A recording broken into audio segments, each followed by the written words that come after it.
Good morning, everybody. It's Friday, May 24th, 5:27 a.m. Central Time. Grain markets just marginally higher this morning. Brian Split is here. Guys, let's start off with export sales. U.S. corn export sales increased last week. Net corn sales were reported at 36 million bushels, up 23% from the previous week, but down 1% from the prior 4-week average. Mexico was the largest corn buyer for the week.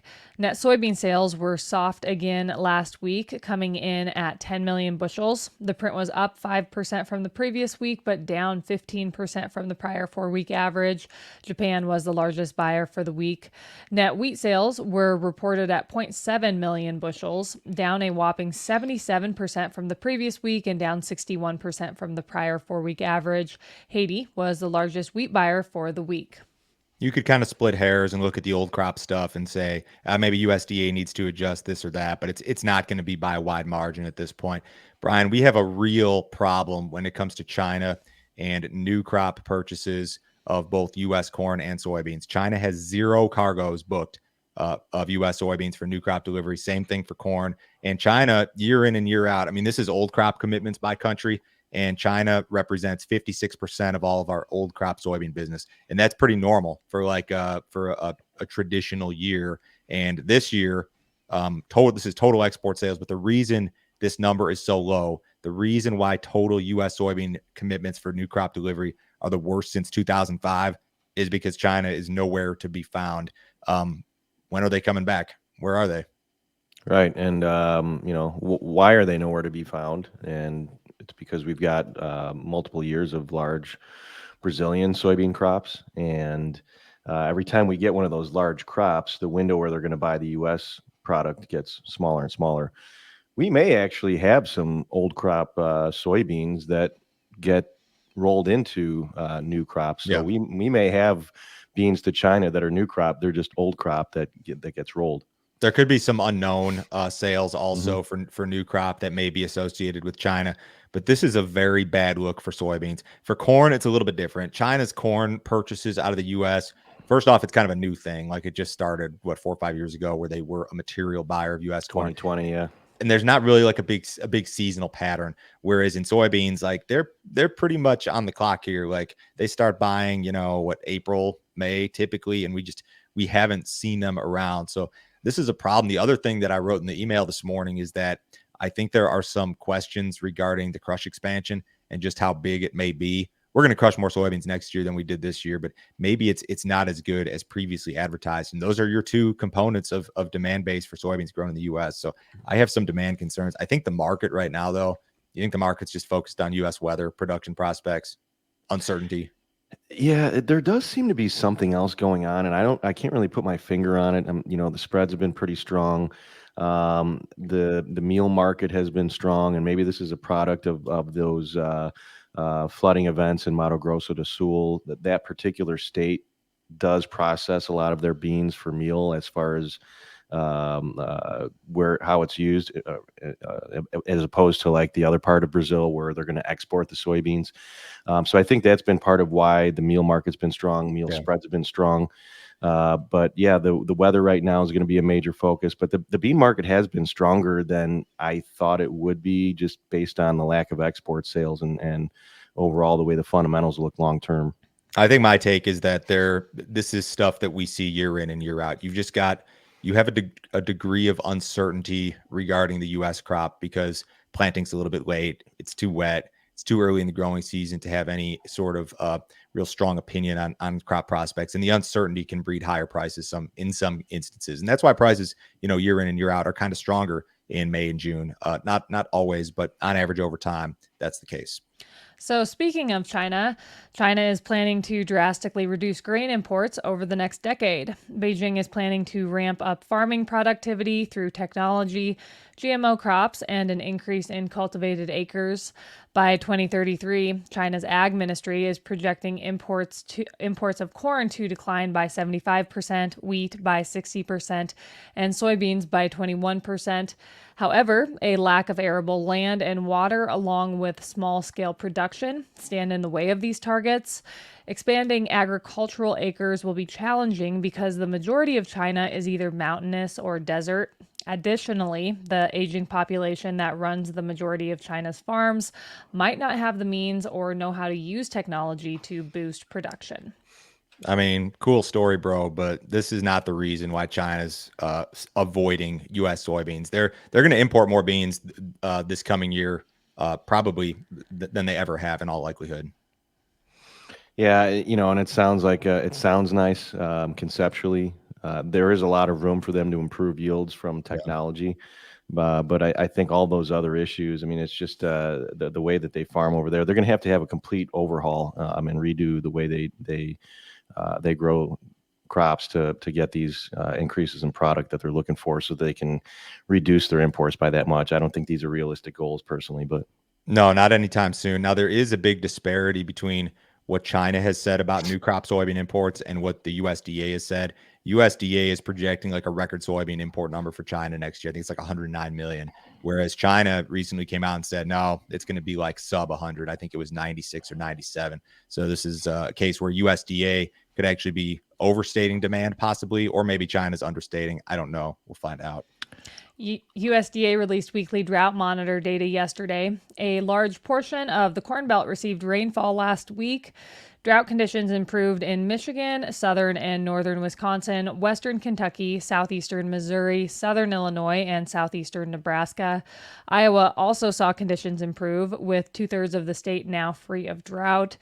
Various regions throughout the High Plains also received rainfall last week. Drought conditions improved in the northern regions of Kansas and the northeastern portion of North Dakota. When we look at the percentage of U.S. areas experiencing drought, corn country 10%, soybeans 7%, winter wheat 25%, and spring wheat 3%, cattle country 13%. The Corn Belt drought's over. There's no drought. It's done. It's over. We're too wet now. Brian, what are you hearing from customers about planting progress, lack of planting progress, prevent plant, replant? What do you know? I think they're trying to figure that out right now. The storms came through, and there were some awfully big totals for rainfall. We had a lot of clients in Iowa that said 3 to 5 inches easy. Mm-hmm. We heard totals near Omaha, 8 inches.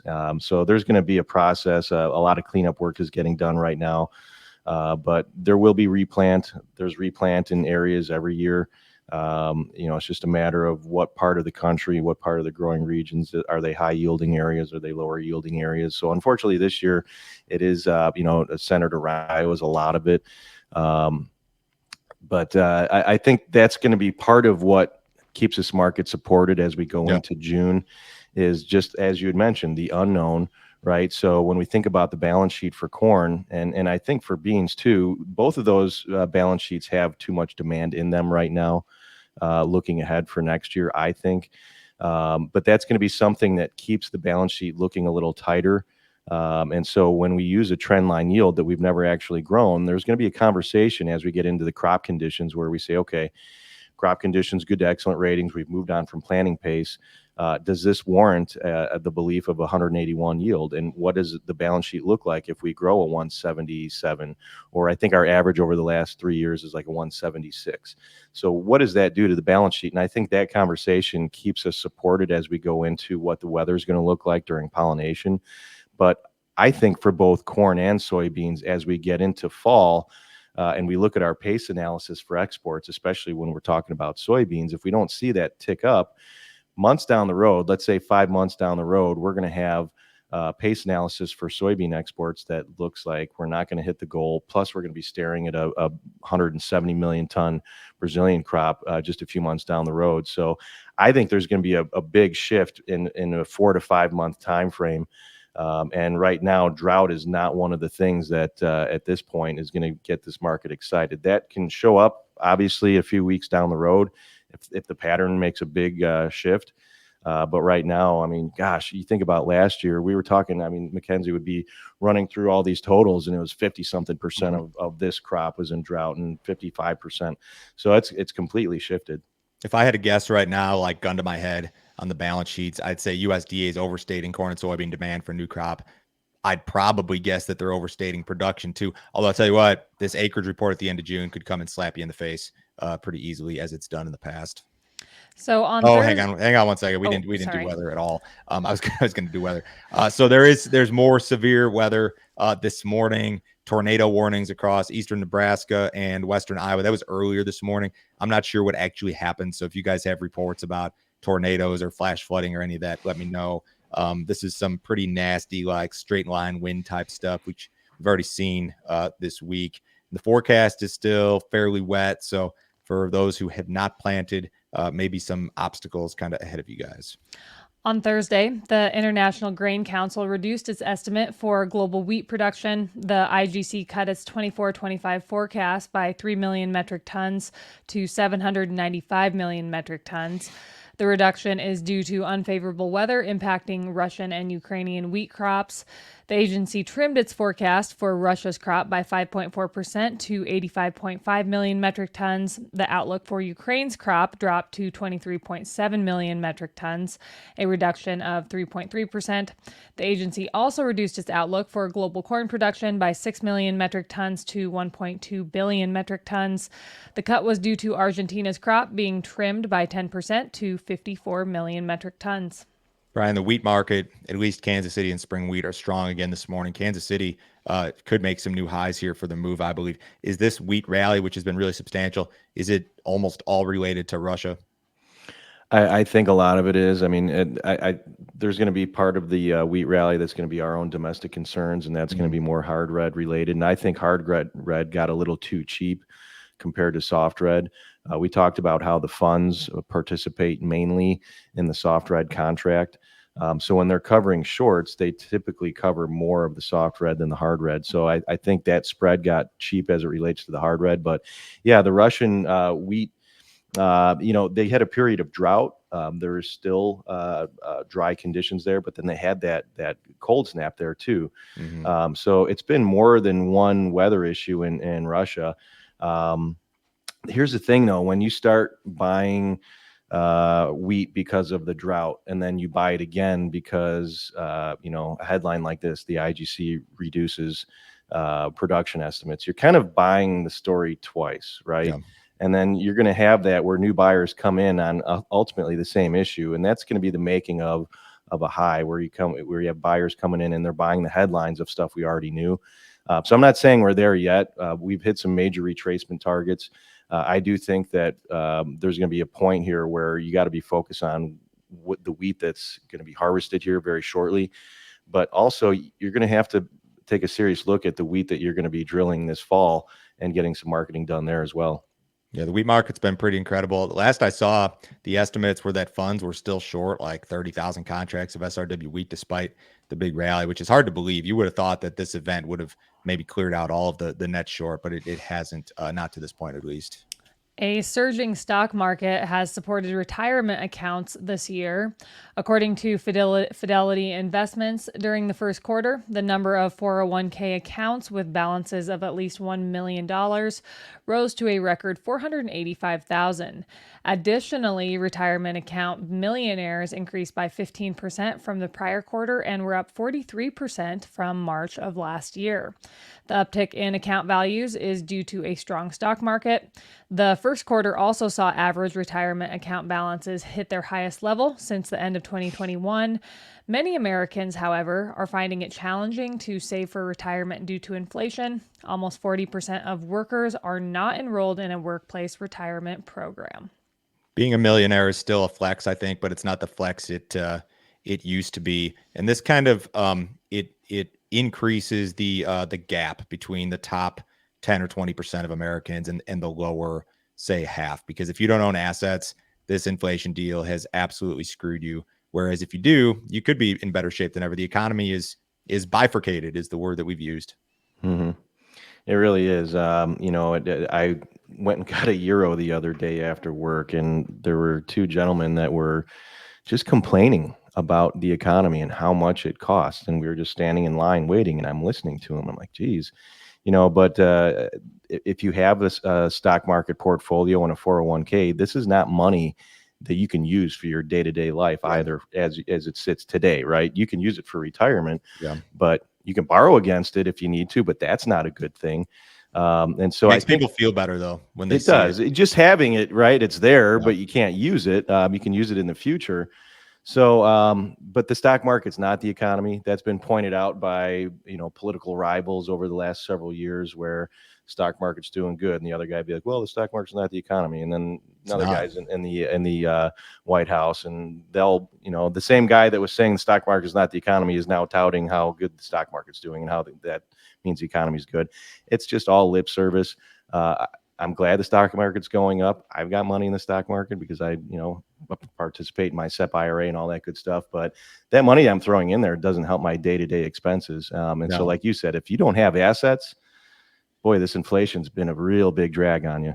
It's been really tricky. The stock market, in my view, I think it's twofold. I think partially it's because the economic activity is good and earnings have been good, but it's also that the less popular opinion is that it's a currency debasement play and that the buying power of the dollar is just getting weaker and weaker and weaker, and that's going to continue to be the story. What did cattle do yesterday? Cattle futures were lower. Feeders ended the day an average of $1.07 lower. Live cattle were an average of 56 cents lower. We do have a cattle on feed report coming out this afternoon at 2 o'clock. Cattle on feed as of May 1st is estimated to be down just slightly, 0.9% from last year. Placements during April are slated to be down 6 to 7% compared to last year. And thanks to 2 extra days of slaughter during April, marketings are expected to increase by 9.8% compared to last year. Quick thoughts on the cattle market, Brian? The June live cattle chart looks pretty good. It was looking questionable, obviously, when we had the bird flu narrative going on, but it built a little bit of an ascending triangle. The measurement takes it back up actually to the highs that we were making prior to the bird flu. That's where cash has been settling. So it looks like June should have another couple bucks. Does it get through there? I don't know. But I think 186, 187 is where the futures want to go right now. Outside markets on Friday morning, U.S. dollars off a little bit. Stocks are higher. They got beat up pretty bad yesterday, but they're higher this morning. Bonds are flat. Gold's up $5. Crude oil's down a little bit. Guys, we were off on Monday for Memorial Day, so following a normal close in the grain markets today, we'll reopen Monday night at 7 p.m. Central. Have a great weekend, guys. Happy Memorial Day. Brian, thank you. See you guys next week.